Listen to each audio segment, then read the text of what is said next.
hope it does. I mean, so the thing about our game, and this is what I've always loved about arena football, it is different. We acknowledge the fact that it's different, and not everybody could just jump off the street and play this game, whereas in other leagues, you know, if you lose a player, it's easier to find a replacement shortly.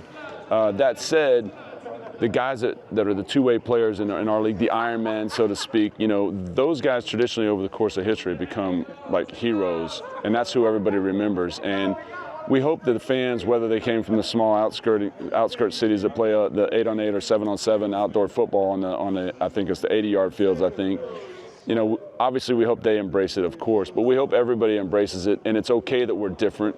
I also think that people don't necessarily want to see the same type of football all year round, and this is a different version of it with different rules that people can jump on board. In the 90s and even the early 2000s, there was a massive following of arena football, and people just loved it. And I remember the last year that they had Ironman, which was 2006, and after that, like even myself a little bit, I lost a little bit of the love of the game because they were trying to change it and make it something it wasn't. It is a unique sport. It is different, and that's really what makes it special. I mean, X Games kind of did the same thing. They kind of embraced their being different and took it to new heights, and I think we're no different. We go after the best athletes we can get at each position, and the guys that have the ability to play multiple positions become more valuable in this game. You know, if I tell guys like this, if you're that specialized on one side of the ball or the other, that you're a liability on the other side, you're still going to be valuable to us. We just got to find a way to hide you. But it really truly is kind of a throwback type of game in the sense that back in the 70s and 80s, you know, when I was a kid and when my dad was playing, everybody played, you know, both sides of the ball and special teams. And when we start explaining the substitution or the Ironman rules to guys, I tell them to think about it like this. You know, you're Michael Jordan.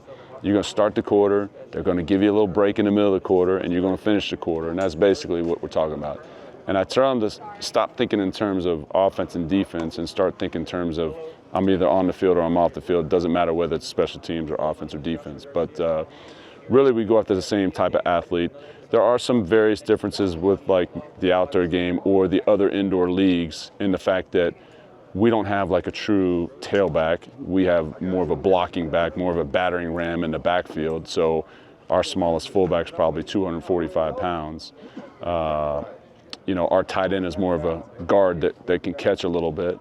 So outside of that, though, receivers are receivers, DBs are DBs, and only a few of them go play on the opposite side of the ball. So I have a different way that I substitute that a lot of teams probably aren't going to be familiar with, but it's really, most teams will take a quarterback and a receiver on offense and two defensive backs on defense. I'm very close to that, but I don't have any receivers that are specialists. I do it a little bit differently. So, but that said, you know, typically we have guys that we call ODO guys, offense, defense, offense. And if we start the quarter on offense, typically we'll start the stronger offensive guys and vice versa on defense. So, but when it comes to game flow, it's really about managing the minutes.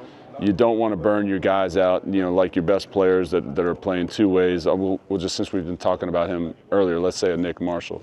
We don't want to load him up on minutes in the first three quarters because we'd rather have him fresh in the fourth quarter. No difference than, you know, Michael Jordan and the Bulls. You know, you wear him out the first three quarters and he can't dominate the fourth quarter. And that's really, it's really about managing the minutes of your players. Right. You know, football is different. It's more of a brown. It does have a stripe on it, so you can still see it. It's an NFL height and weight. It's an NFL size and PSI. It's slightly heavier than the footballs that other leagues use. But it's different, you know. But it's more of an NFL spec football than an indoor spec football, if that makes sense. When I tell the guys, especially the young guys that come in, especially the receivers that outside they do a little toe tapping on the sidelines, it's like, yeah, that's not going to work in the arena. There's a wall, and that wall's undefeated. But you know, but it takes me back to the very first time I saw a game in person on the sidelines for Orlando. I looked at the field and I was like, there's no way we could play a game in here until you start playing. And the fans are the same thing. You come in, you see the nets, see the walls, you see the field, they're like, there's no way. And then you start watching it, it's like, wow, this is awesome.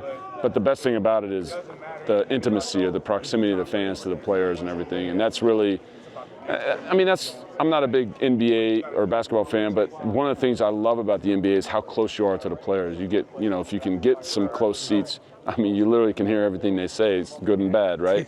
Same thing for us. Right. I mean, like again, I keep referencing the GOAT, Michael Jordan. He is the GOAT, by the way.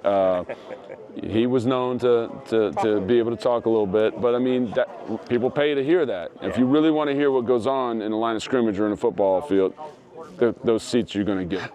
For me, it doesn't put any pressure to win.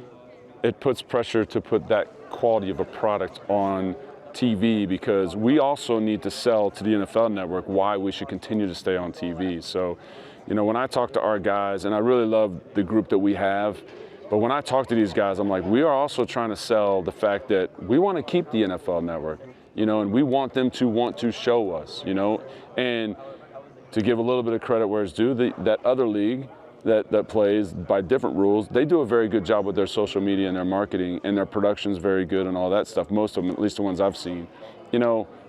We need to be better. We're on the NFL Network, and but that's not just here, that's everywhere. So I want to see all the teams do it as good as us.